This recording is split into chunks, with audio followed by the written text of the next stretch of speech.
Yeah, I thought I would do a little video with regards to problems that I've had, and as a result of water getting into the boot, it's been bringing up loads of warning signs saying ABS failure, transmission failure, the run flat tyres need air in them, the fan's been staying on.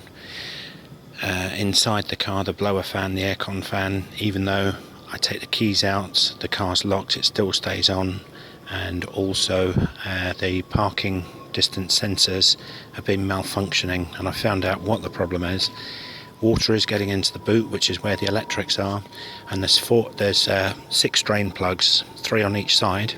So with the boot open, it's best to keep the keys in the ignition turned on, because otherwise this part here has a tendency, the cover has a tendency to start clicking down, so you've got to watch out for that. So if we put the camera inside, there is the first drain plug, which I have now unblocked, and it's just literally in the corner there. So you need to put something down that, or ideally blow it with air. The second one is where the glass window is, which is here. If you go straight down, it's right underneath there. You can still see there's still a bit of gunge on there. And the third one, which is quite difficult, is where the roof assembly is. Sorry, there's a car just driving past. I hope he doesn't stop and talk to me. But where the roof assembly is,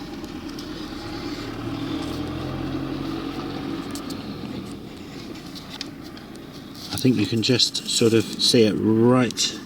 It's in the middle of the screen there now. But where my finger is, that's it there.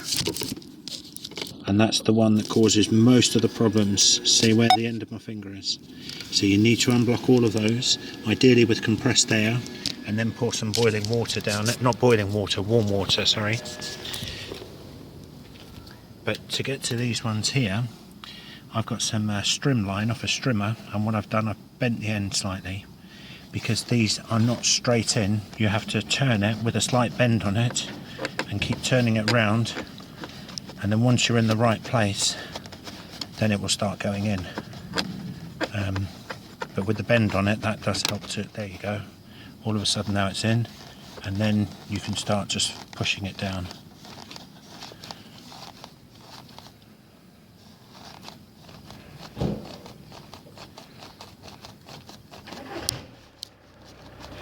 If for any reason you're unable to clear them completely, then what you can do is jack the car up, remove the rear wheel, and then I think there's 6-8mm bolts which hold these linings in place. It's not very clear, but there's one of the bolts. You have to remove the wheel arches and then poke them up from the inside. But if you are successful and you've managed to clear it, you can just check it by pouring in a bit of water, and then you'll see that it's doing the job. And the ones at the front here, pour some water into that one at the front. So there's the water going in, and there's the water coming out, so you know. But that will stop a lot of problems with hi-fi and all the electrical problems that you have with your audio and all the problems. So I hope that helps.